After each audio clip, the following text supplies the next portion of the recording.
데이터 사이언스 개론 2 11주차 강의를 시작하도록 하겠습니다. 11주차 강의 내용은 10주차 강의에 이어서 회귀 분석이라고 하는 주제를 마무리 짓도록 하겠습니다.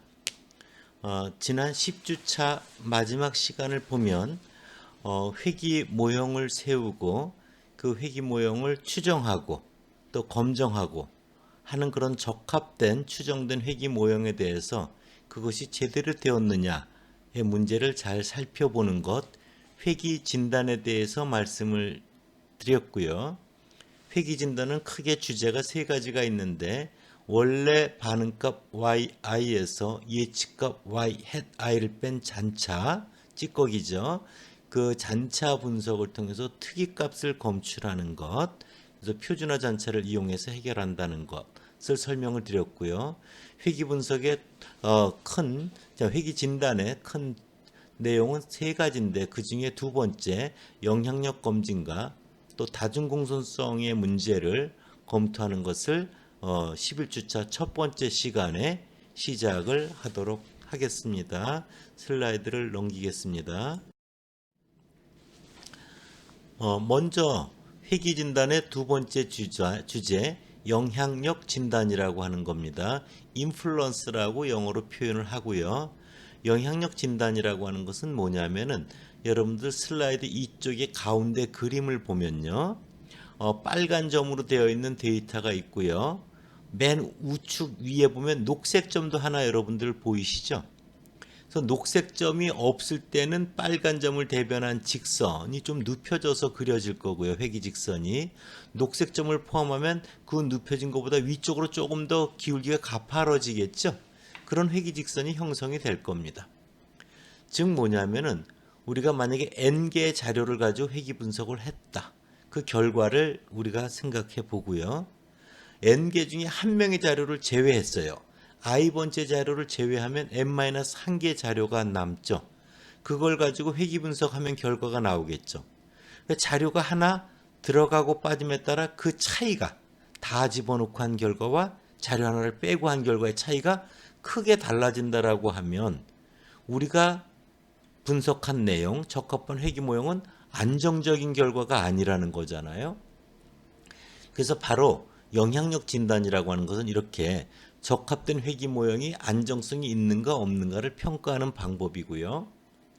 모든 자료를 이용한 결과와 회귀 분석 결과와 특정 관측 개체를 빠지고 빼고서 한 분석 결과, 특히 회귀 분석의 중요한 결과는 회귀계수 추정치 베타 헷, 예측치 y 헷 이런 거죠. 그런 것들이 많이 달라진다면 우리가 추정한 적합한 회귀 모형은 안정성이 약하다.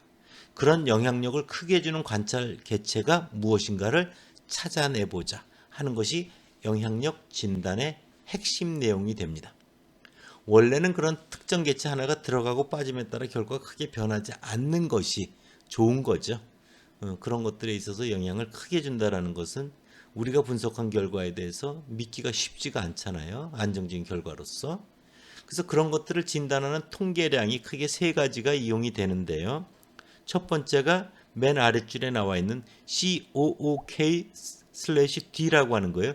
쿡의 디스턴스, 쿡 디스턴스, 우리나라 말로 쿡의 거리라고 하는 겁니다. 가장 널리 이용되고요. 이것은 뭐냐면은 모든 자료 n개를 다 이용해서 구한 베타 헷 회귀계수 추정치와 i번째 자료를 제외한 그 회귀계수를 구한 베타 헷 그 이제 첨자 기호로 밑에 가로 열고 i라고 표현할 텐데요. 그 차이가 얼마나 되는가 그런 것들을 살펴보는 거고요. DFFITS는 y 헷 즉 적합값의 차이를 살펴보려고 하는 거고요. DF 베타스는 K번째 회귀계수 베타 K 헷의 차이가 얼마나 되는가를 살펴보고자 하는 건데 뒤에 슬라이드에서 보다 더 자세히 설명을 드리도록 하겠습니다. 다음 페이지로 갑니다. 기호를 먼저 좀 살펴보도록 하겠습니다. n개 자료를 모두 다 넣어서 구한 회귀계수 벡터를 베타 헷이라고 한다면요. 베타 헷 밑에 가로 열고 첨자 i 가로 닫고는요. n개 자료에서 i번째 자료를 빼고 n-1개 자료를 이용하여 구한 회기계수 벡터입니다. 시그마 헥트 제곱 i 마찬가지로 이야기를 하면 되고요. y 햇 i도 바로 i번째 개체를 빼고 구한 예측치다 이렇게 보면 됩니다. 그래서 그들을 이용하여 쿡의 거리 쿡 d는 분자를 보면요. 모든 자료를 이용해서 구한 베타 햇 i번째 자료를 빼고 구한 베타 햇 그 차이를 봤죠. 그 차이가 크면 클수록 회기계수가 변동이 심한 거죠. 그 분자의 맨 우측에 보면 똑같은 게 들어있어요. 거리이기 때문에 제곱이 된 겁니다. 가운데 x 트랜스포스 x 나누기 가로 열고 p 플러스 1의 시그마 햇 제곱은 일종의 표준화한 것입니다. dff-its도 예측값의 차이를 표준화한 거고요. df 베타스 k도 바로 k번째 회기계수의 차이를 일종의 표준화한 것이다. 이렇게 여러분들이 바라보시면 됩니다. 다음 페이지로 갈게요. 같이 한번 읽어보도록 하겠습니다. 영향력 진단이라는 건 다시 정리해서 말씀을 드리면 각 관측 개체 레코드가 회기 분석 결과에 개별 관찰치가 회기 분석 결과에 얼마나 영향을 주는가 그런 걸 한번 잘 검토해 보자 이런 겁니다. 그래서 그럴 때 널리 이용되는 게 쿡D라고 얘기를 했고요. 거기 읽어보면 관측 개체 하나가 제외되었을 때 최소 제곱 추정치 벡터 베타 햇이죠. 변화를 표준화한 측도이다. SPSS에서는 이것을 쿡D로 출력을 해준다. 이 값이 1 이상이면 영향력이 큰 관찰 개체라고 정리를 한다. 좀 더 보수적인 기준으로 0.5 정도 넘어도 영향력이 있다. 이렇게 경험적 기준으로 이용하기도 한다. DFFITS는 바로 Difference Between Fit의 약자이다. 그래서 적합치, 즉 예측치, Y 햇의 변화를 표준화한 측도다. 이렇게 보면 된다. 그럴 경우 그것의 절대값이 2 루트 P 나누기 N, 여기서 P는 설명 변수의 개수를 말하고 N은 표본의 크기, 자료의 개수를 말한다. 그 이상인 경우 영향력이 큰 관찰 개치다라고 판단을 한다. SPSS에서는 DFF라는 이름으로 출력을 해준다. 실질적으로 이것은 쿠게디 통계량과 많은 부분은 유사한 통계량이다. DF 베타스라고 하는 것은 바로 제2번째 설명 변수에 대한 회기계수 차이, 즉 제2번째 회기계수의 변화를 표준화한 측도이다. 그것의 절대값이 2 나누기 루트 n, n은 표본의 크기이다. 이면 그 값이 큰 것으로 판단한다. 이런 것들이 절대적 기준은 아니고요. 이런 참고적 기준으로 널리 이용되고 있다. 이렇게 여러분들 생각을 해주시면 됩니다. SPSS에서는 이것을 DFB로 출력을 해주고 있다. 이렇게 생각을 하면 됩니다. 다음 페이지로 갈게요. 회기 진단의 세 번째 중요한 주제는 다중공선성이라고 하는 문제입니다. 영어로 멀티코리니얼리티라고 합니다. 이것은 뭐냐면은 한번 보세요. 설명 변수가 두 개 있다고 해보세요. x1 더하기 x2가 그런데 0이라고 해보세요. 그럼 x2는 마이너스 x1이 되잖아요. 즉 x1만 알면 x2는 자동으로 결정되는 거죠.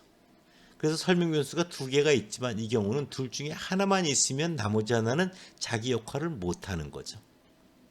예를 들어서 x1 더하기 x2 더하기 x3가 0이다 라고 설명 변수가 세 개가 있는데 이런 선형적으로 종속적인 관계를 갖게 되면 x3는 마이너스 x1 마이너스 x2가 됩니다. 그래서 x1과 x2를 알면 x3는 자동으로 알게 되고 직선적 종속관계에 있는 걸 볼 수 있습니다. 바로 이렇게 설명 변수들끼리 선형적으로 종속관계에 있으면 x1 플러스 x2 이퀄 0이 되는 x1, x2 값을 집어넣고 회귀 분석하면 결과 안 나옵니다. x1 플러스 x2 플러스 x3 이퀄 0이 되는 관계를 갖고 있는 x1, x2, x3 값을 집어넣고 회귀 분석을 해도 결과가 안 나옵니다. 왜냐하면 역행렬이 존재하지 않기 때문에 회귀계수를 구할 수가 없습니다.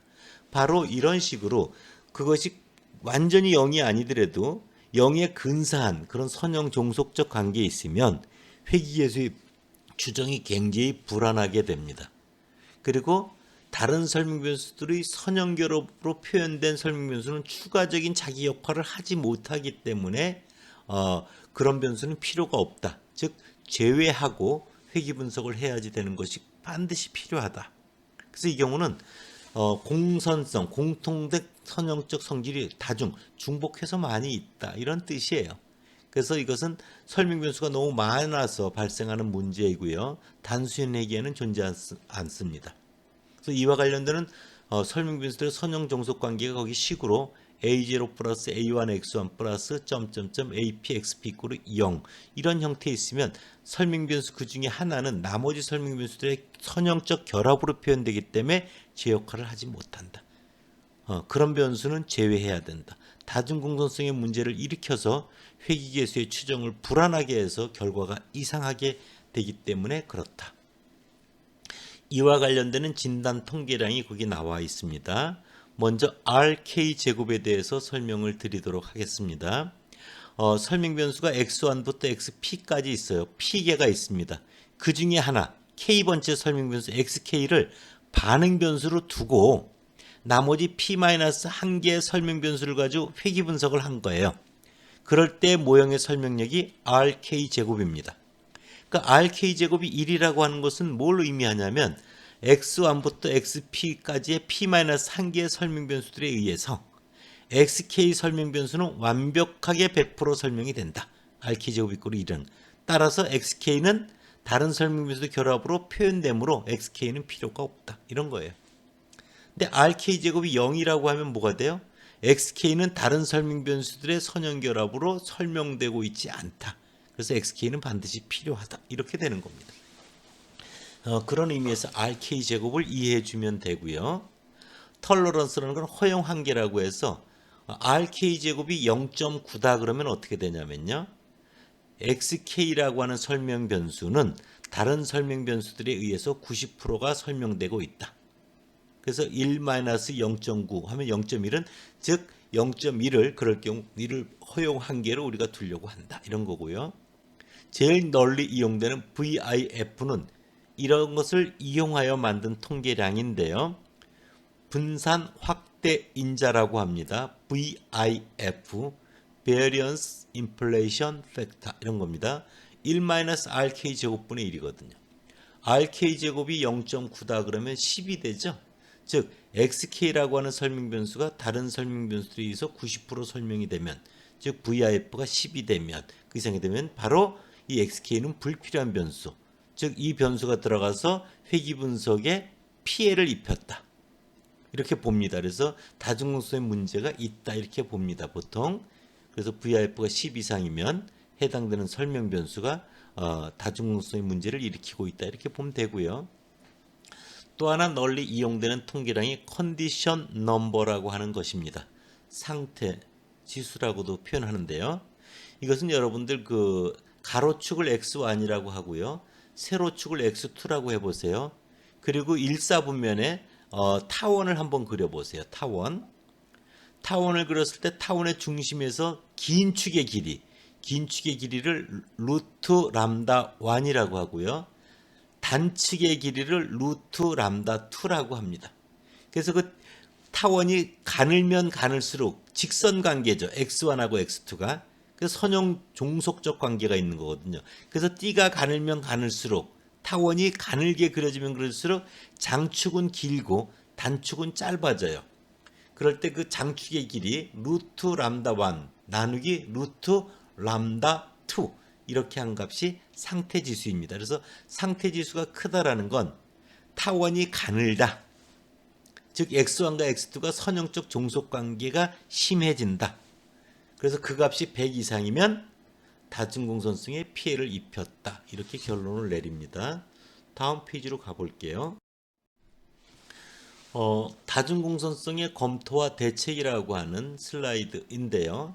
다중공선성이 있는 경우 다른 설명변수들의 선형결합으로 표현될 수 있는 설명변수 xk는 추가적인 정보를 제공하지 못하게 되어 제 역할을 하지 못한다. 이런 경우 회귀계수들의 추정이 굉장히 불안해지고 그럼으로써 베타에서의 분산이 지나치게 부풀려져서 추정치가 불안하니까 믿기 어려워진다. 그래서 보통 다중공선성이 발생할 경우 어떤 문제가 발생하냐면요. 중요하다고 생각되는 회귀계수가 유의하지 않게 나와요. 또 변수를 하나 추가하든지 빼면 결과가 완전히 달라져요. 광고비는 매출액에 플러스 영향을 미쳐야 되는데 우리의 경우가 반대되는 결과가 나오기도 해요. 이런 것들이 일반적으로 회귀계수의 추정, 베타엣이 불안해져서 발생하는 다중공선성의 문제이다.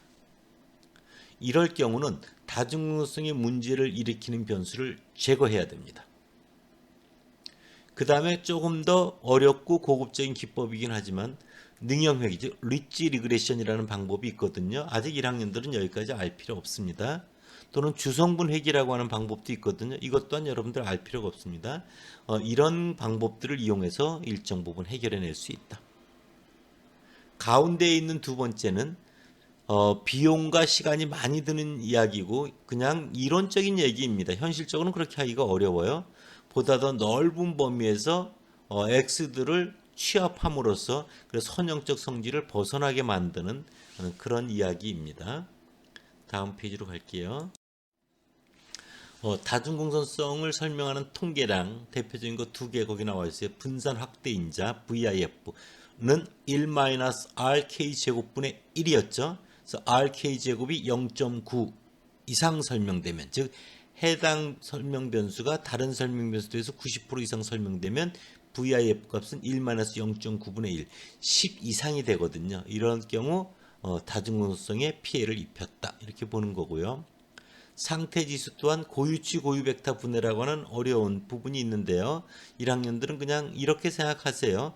그렇게 해서 논리적으로 만들어진 근거이지만 여러분들 1사분면에 타원을 그려서 그것이 타원의 중심에서 긴 축의 길이 루트 람다 1, 단축의 길이 루트 람다 2. 그래서 루트 람다 1 나누기 루트 람다 2 값이 크면 띠가 가는 거잖아요. 그렇죠? 장축의 길이는 길고 단축의 길이는 아주 짧아지는 거잖아요. 그 값이 100 이상이면 다중공선성의 문제가 크게 입었다라고 본다.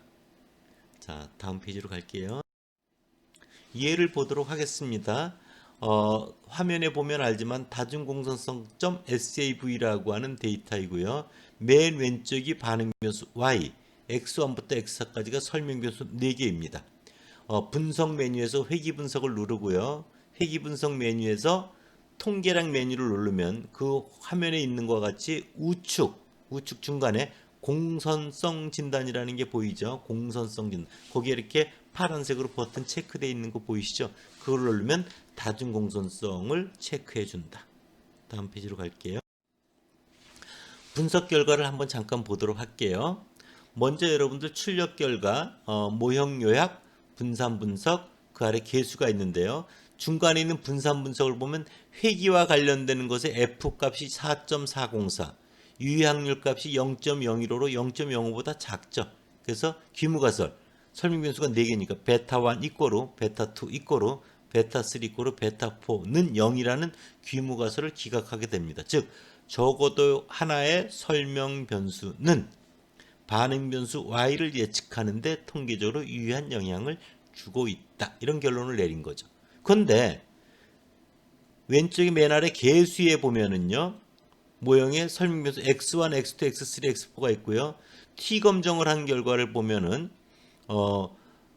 0.854, 마이너스 0.786, 0.024, 0.460으로 유의확률을 보면 x1은 0.407, x2는 0.444, x3는 0.981, x4는 0.652로 통계적으로 유의한 영향을 미치는 설명변수가 하나도 없습니다. 유의한 변수가 없는 거예요. 그럴 때 여러분들 그 공선성 통계량의 VIF 값을 보면요.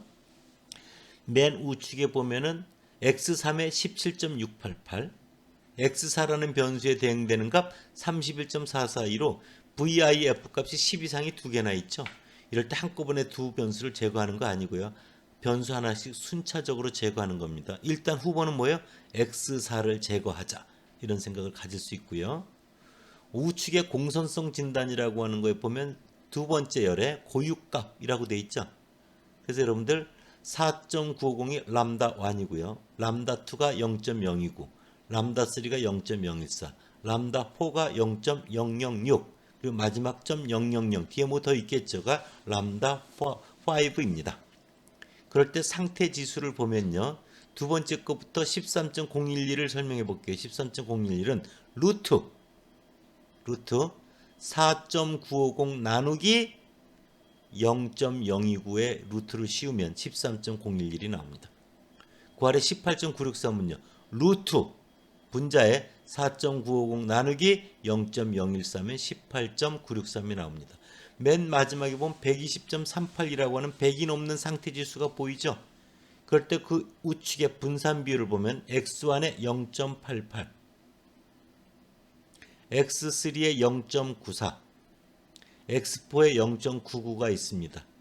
즉 X1의 변이 중 88%가 다른 설명 변수의 결합으로 설명되고 있다 이런 거예요. X3는 94%, X4는 99%입니다.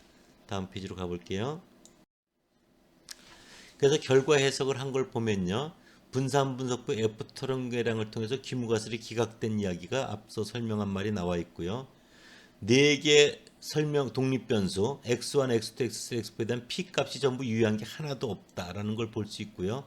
X3과 X4가 VF 값이 10보다 크다라는 걸 거기 적혀 있습니다. 다음 페이지로 갈게요. 이럴 경우 여러분들 공차 한계는 앞서 얘기했던 1-RK 제곱이에요. 그걸 여러분 보시면 되고요. 그것의 역수가 VIF인데 10보다 크면 다중공성에 큰 해를 미치고 있다 이렇게 볼 수 있는데요. 또한 상태 지수도 100 이상이면 120.38에 해당되는 분산비를 보면 X1, X3, X3가 분산비율이 크죠. 그래서 이 세 변수들이 밀접하게 직선적 종속 관계를 가지고 있는 거예요. 이 자료는요 가공해서 만든 자료입니다. 0.5 곱하기 x1 더하기 0.5 곱하기 x3는 거의 x4가 되도록 만든 그런 다중공성성이 심각한 그런 문제입니다. 다음 페이지로 가볼게요.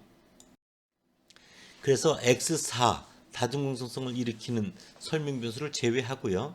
x1, x2, x3만을 가지고 회귀 분석을 할 수도 있는데요. 저는 그냥 x1과 x3만을 가지고도 한번 해봤어요.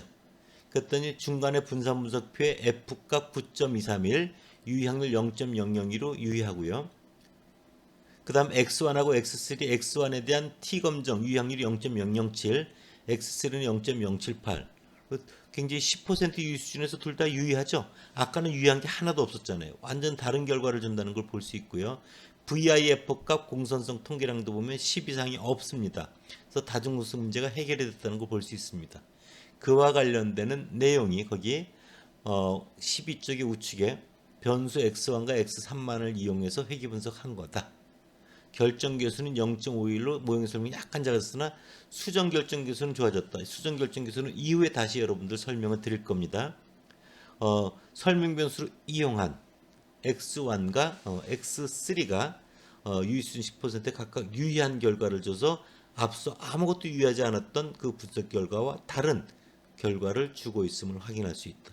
이와 같이 다중공선성의 문제는 반드시 해결하고 지나가야지만이 올바른 분석 결과를 얻을 수 있다는 걸 여러분들 꼭 기억을 해주시기 바랍니다.